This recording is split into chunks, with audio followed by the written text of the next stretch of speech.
Parfois, je lis l'Humanité pour me fouetter les sangs et me maintenir en forme. J'ai pas été déçue cette semaine en découvrant leur 72e article consacré au milliardaire catholique ultra méchant, turbo-conservateur, méga réactionnaire Pierre-Édouard Stérin.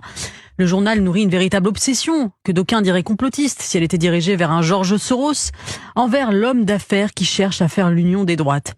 Mais là où j'ai hurlé de rire, c'est quand j'ai lu que l'Humanité reprochait à Stérin de faire, je cite, une OPA sur les libéraux en France. La grande nouveauté, c'est qu'on assiste aujourd'hui à l'émergence de ce qu'on pourrait appeler un populisme libéral ou un libéralisme populiste.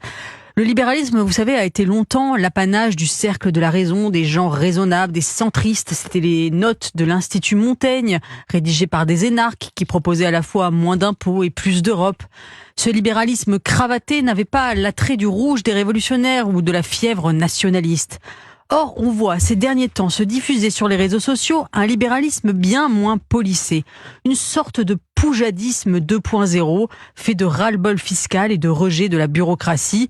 Vous savez, c'est le phénomène « c'est Nicolas qui paie » dont parlait Olivier Boisbeau cette semaine. Nicolas, c'est ce jeune millénial qui en a marre de payer pour un État obèse et impuissant. Oui, on a besoin de libéralisme en France. Vous savez, on a appris il y a quelques jours que le Conseil d'État avait rétabli les chèques vacances pour les retraités de la fonction publique que le gouvernement avait voulu supprimer par souci d'économie.